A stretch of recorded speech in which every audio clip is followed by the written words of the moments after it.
What's up, NeckNation? Welcome to another podcast with NECKROOTS. I'm Kit James. Austin Davis. And this episode's epic. It is called Action for Traction. It's all about action today, Austin. All about action, Kit. So I was thinking about this, and really there's one thing that came to my mind very first, and I always say something comes to my mind. I don't know why I always do that, Kit, because that's what it does. It comes to your mind, right? Yeah, exactly. So I'm going to say that it came to my mind because it really did. But it did. The first thing that came to my mind when we started talking about action was what prevents us from taking action, right? So NeckNation, if you're stuck in a rut, if you're stuck between a rock and a hard place, what is preventing you from taking action? What's preventing you from going and achieving the things that you desire? So some of the things that I thought of were, we make excuses, right? We tell ourselves, oh, I don't have time to take action on something like that, or maybe it's not the right time. And really, Kit, is it ever really the right time? No. It's never really the right time. Sometimes maybe we tell ourselves that, we're too busy, or I've got other things going on, or, there's more important things, other things have priority. But all these things are just excuses, right? Yeah. If it really matters to us, we'll make the time, we'll make it a priority, and we will take action. Yep, you're absolutely right. Some of my friends in the past, acquaintances, whatever you want to call them, after they meet my unicorn wife, they'll say, bro, how did you get her to marry you? Yeah, right. I'll say, bro, I asked. Yeah. Right? Have you ever seen someone doing something amazing? You sit back and you're like, man, how did they do this? How did they do that? The difference is they're doing it. They're doing it. The difference is I asked. There were some dudes that wanted to marry her. They didn't ask. Yeah. Right? I took action. They missed out, dude. She is a unicorn. Yeah. Well, anyway, they missed out. But the reality is it's all about action. And when we sit back and see somebody doing something that we think's neat or cool or whatever, it really is. The only difference is, and the only driver is they're doing it. Right. Right? Right. So when you say, are we ever really ready? Think about it, NeckNation, something that where you're getting married, going to school, something difficult, like a new career. You're starting something. You're like, am I ready for this? Or am I well prepared? The answer is no. No. You get as prepared as you can and you send it. Yeah. Right? You take action. Yep. So I'm the epitome. I'm the worst. And my wife and my kids will tell you I'm Mr. Ready, Fire, Aim. Right? Sure. I'm in my younger years when I was nicknamed Hyper Diaper. I was a little bit too much action and maybe should have thought a few things through, right? Yeah, sure. And so I like to look at this action conversation, especially action for traction, and really put it into perspective, because I think activity, people are always doing activity, and we mistake activity for action. And another way to put that is motion. Right? Motion, yeah. So there's a big difference between motion and action. And motion, if you can picture it in your mind, NeckNation, it's kind of a circle. It's a hamster wheel. And motion includes planning, learning, strategizing, preparing, getting ready for the action, right? Sure. And that's phase one. You got to plan your work before you work your plan. You've got to do that. Yeah. Yep. Those things are smart. Yeah. You don't want to get stuck in that, though.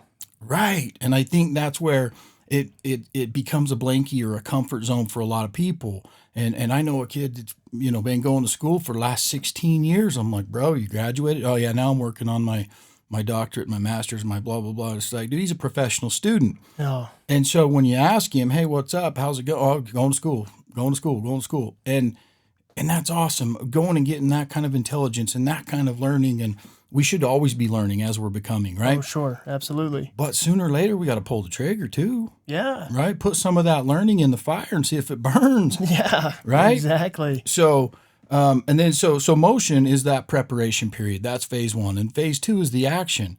And that's not a circle. That's not a hamster wheel. That's a direct line, right? Yeah, that goes forward, man. Yeah. It goes forward as far as you want it to. And I think sometimes we confuse our activity or our preparation or our motion for action, because it is an action, but is it the action? It's not the action. Right. It's a action. Yeah. Right. I would agree. And that's like the action we're talking about today is like you're standing on the edge of the cliff and it's like you got to send it, or you know what I mean? Yeah, absolutely. So that's the action we're talking about. I'll give you an example. When I was doing seminars years ago, we'd go to every city, every state, all over the place, right?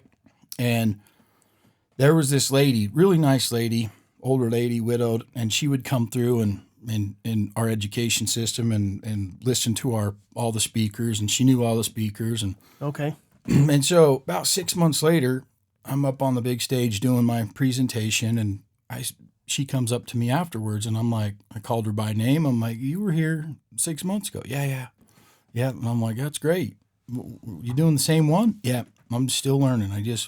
I'm ready to go, but I'm not ready to go. I'm like, well, how can I help you? Oh no, I've learned more the second time around. And I'm like, okay. Third time I seen her, different state. She traveled all the way from her home state of California to the different state where we were speaking. And I just had to ask myself, I'm like, I mean, this lady now knows more than I do. No joke. I'm not going into each breakout room and listening to the speakers. I'm not. No. She knows more than me. So it's really, she just didn't feel comfortable taking that action. And I think some of these things that we learn, we have to compartmentalize it. We have to learn as much as we can, but we don't want it to prohibit us taking action, because that intelligence, that learning, that preparation, if it was just those things, that motion by itself, it would never equal results. The only thing that can equal results on its own is action. Yeah. So important, man, to take action. Super important. You're actually reminding me of an analogy, kids. Okay, if I share a little analogy here. Absolutely. So this is the analogy of the farmer and the donkey. So the farmer came upon this donkey, right? Donkey was starving to death. The farmer could tell, was completely emaciated, hadn't eaten in a while. So the farmer took the donkey back to the corrals and placed the donkey between two big piles of hay, right? And the donkey's looking back and forth going, oh my gosh, this is exactly what I needed. I'm starving to death.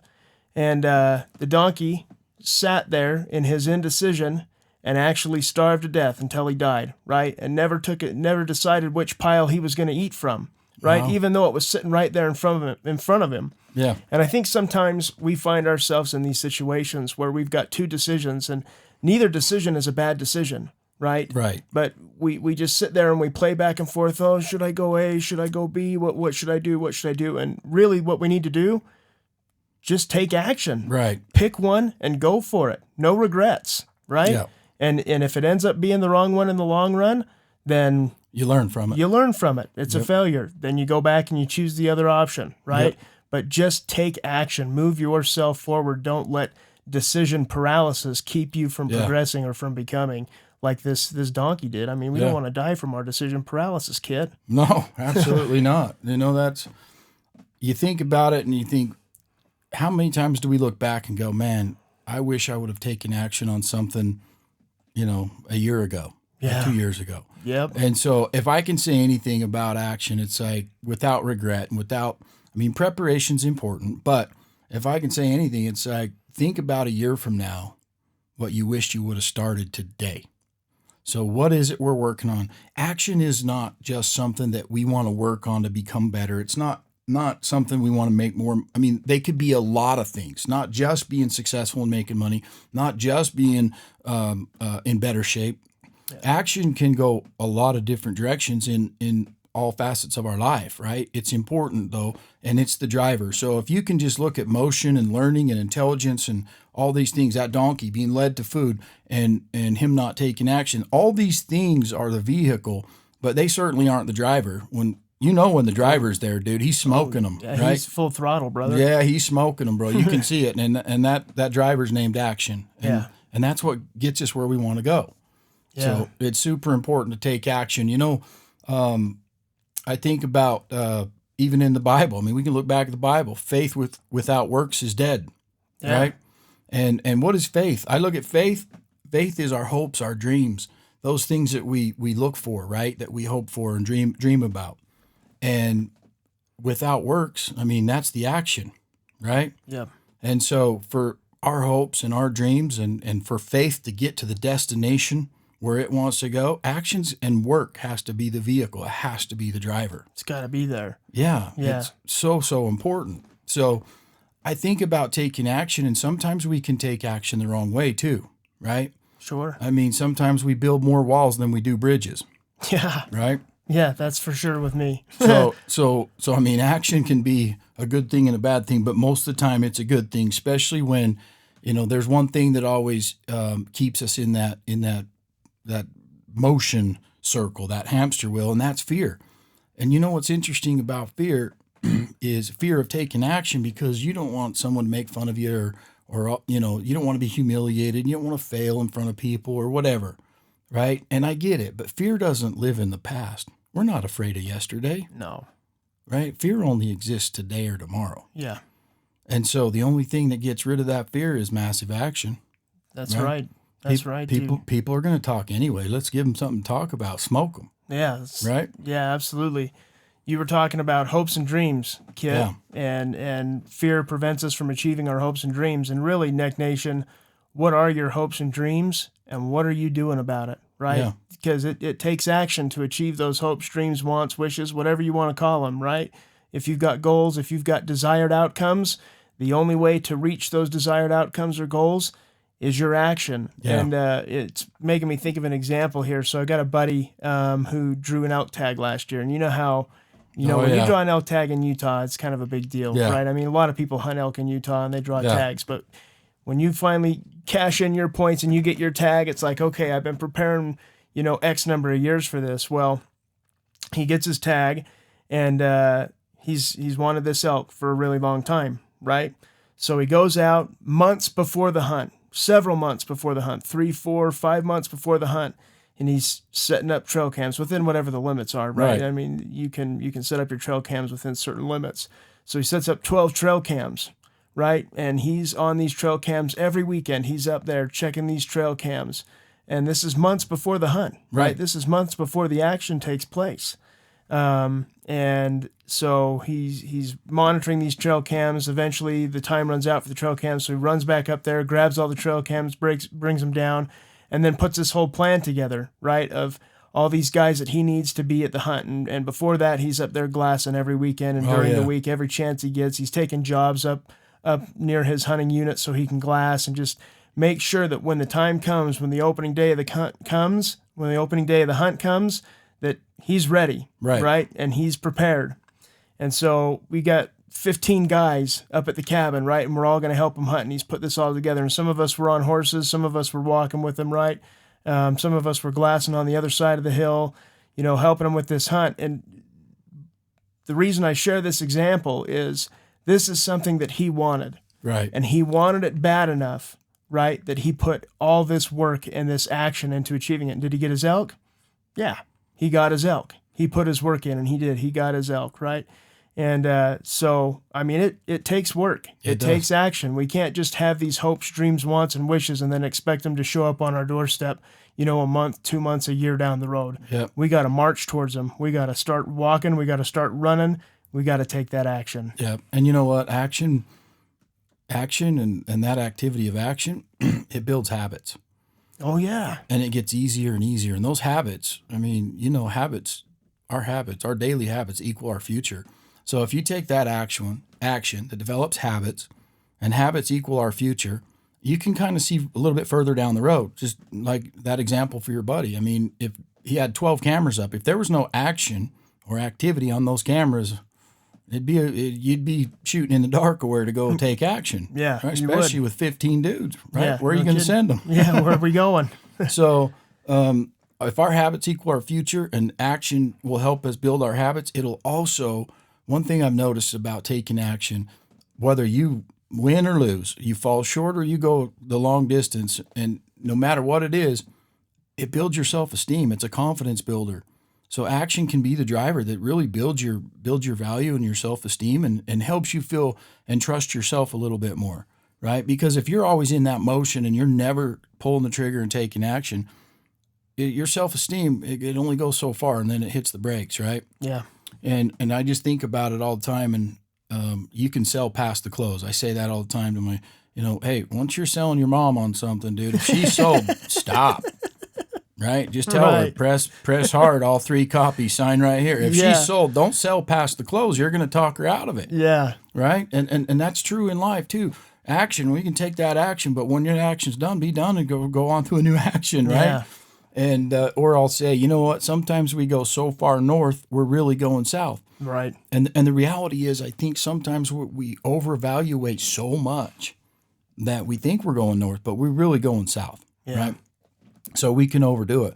And the one thing I used to always tell my kids, Austin, is they'd tell me something, and it's important to listen to them and let them tell you, but I'd say, don't tell me, show me. Show me. Right? And from little boys up, I tell them, don't tell me, show me. Yeah. Right? Because I just want them to understand the importance of taking that action and showing somebody.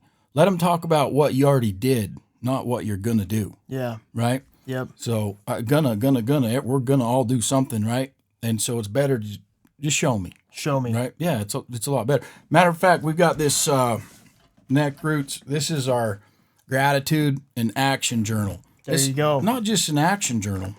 It's gratitude and action, because you know what? It's important to write down the actions you're going to take. And one of the things that helped me is when I was preparing to do something, whether it's a launch of a company or whatever, I would kind of make a mental note on a piece of paper and write down, this is the day I'm going to prep, and then I'm going to send it. And dude, you know how many times I sent it before I was really ready? Almost all the time, right? Because action equals learning. Yeah. You know what I mean? You can go to school and you can learn to cut people open, and you can learn to be a doctor, and you can learn all those important things. But your real learning is during that time of action. It's so true. And that's where experience comes from. And that's why action is so, so important. Yeah. Right?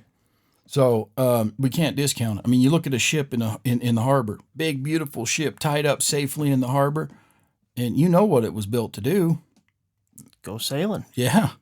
And it's not fulfilling its purpose tied up there at port, right? No. So, I mean, it was built to be out on the open water. So yeah, I think a lot of times we don't realize what we're really capable of. But when we take action, we're going to find out. We will. And one thing that leads to action is our why.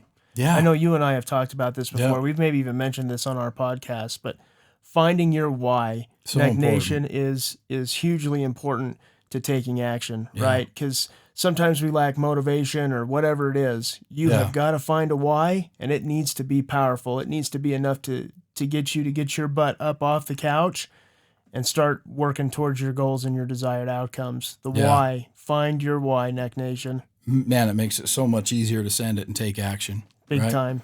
I mean, especially if the kids are watching or whatever, right? Yeah. You're doing something, I don't care what it is, if it's extreme sport or if it's work or if it's sales or whatever it is. Whatever. If you talk about it, you got to send it. You got to. Or you got to be that example. But exactly. It's really good. Yeah, find your driver, find your why. Even if that's just being that example, right? You'll figure out, hey, wow, you're capable of a lot more. And the only thing that'll teach us that is action. So action's so important. It goes with every single podcast that we've talked about, just taking action.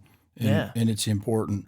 So there's a story that I got that kind of sums it up a little bit for me, and about taking action. And there's this wise man in a small town. You ever been to one of those small town pubs where it's kind of a gathering of the old timers, and they go to the same place, the same time, they sit at the same table, and they're eating their grits and gravy and biscuits and having breakfast? I've been in the small town atmosphere, sure. Yeah. So when you go into these places, it's the same crew.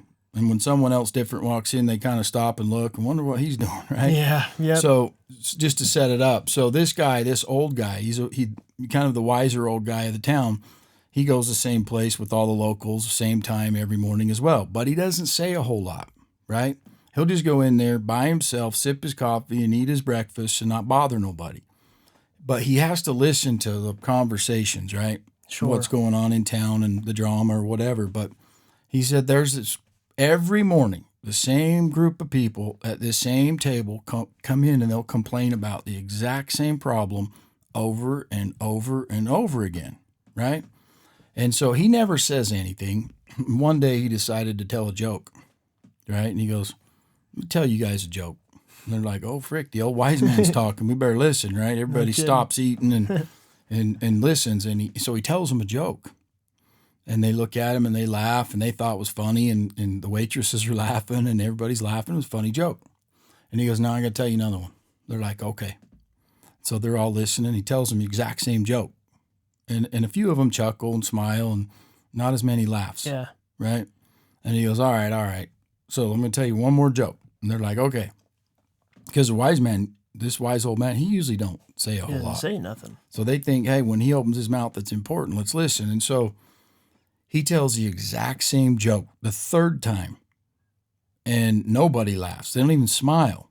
He gets no reaction out of them. Yeah. And he says, see, jokes are funny. And he goes, the first time I told this joke, he goes, was it funny? And they're like, yeah, it was. The second time I didn't get that good of a reaction, but the third time I got absolutely no reaction. And he said, you guys come in here and you talk about the exact same problems every day, over and over and over again. You're complaining about the same problem. He goes, do you think anyone's listening? He goes, you're not doing anything to fix it, right? You're just going over the same problem. He said, if you would stop talking about these problems and start talking about how you're going to fix them and take action on them, he goes, that's something somebody would listen to. He goes, the reason I told you this joke 3 times in a row is because you got sick of it the third time. He goes, I've been listening to this for weeks and weeks and weeks. He goes, take action. If you're not going to do anything about your problem to fix it, stop talking about it. Yeah. He goes, nobody wants to hear it. We've already heard it. So it's super important. That kind of put it in perspective for me, because a lot of times we will get on that repeat wheel and we will talk about those things over and over and over again. But the important thing is what are we doing about it, right? If I tell you, Austin, hey man, this is really bothering me, and I tell you again and again and again, sooner or later you're going to say, hey, kid, it's not bothering you that bad because you haven't done anything about it. Done anything. Yeah. Right? Yep. And so really we just have to take action. I tell my kids it's called eating the frog. You know what? Whatever's going to be hard that day, eat the frog, man. Yeah. Like, get it out of the way first thing. That way you can have a good day and you don't have to worry about it. Take action on those tough things right away. Send it, take care of it, and then the rest of the day you don't have to worry about it. Yeah. Right? Absolutely. So there you go, NeckNation. Let's make sure we take action, right? Let's not get stuck in decision paralysis. Let's not get stuck in motion, right? Right. We don't want to be stuck in that motion forever. The planning, the strategizing phase, right? You got to plan, you got to strategize, but eventually you got to jump and you got to take the action. And there's one thing, NeckNation, if there's something that you are going to do, and if there was something that you are going to start, you don't have to be great. You don't have to be perfect to start. You just have to start, right? Period. Just get going. Yeah, just get after it. It doesn't have to be perfect. You don't have to be lined up. Just start. Whatever it's going to do, take action on it right now. Yeah, absolutely. Thanks for sharing that, Kit. Yeah. So, NeckNation, if you like what you've heard today, if you like this discussion on taking action, go home and take some action. Take some action. Get some things done. Get it done. Start moving forward. Don't get stuck in a circle. Don't get stuck in the hamster wheel, right? So if you like that today, be sure to like this video and subscribe to the YouTube. You can listen on YouTube, or you can listen wherever you get your podcasts. If you're too busy to listen on YouTube, you've got it everywhere else, on Spotify, iHeartRadio, all those things. Also, go check out NECKROOTS.com. We got some awesome neck gear on there, some hats and some shirts if you're interested. But for now, bless up, NeckNation. Bless up. Thanks.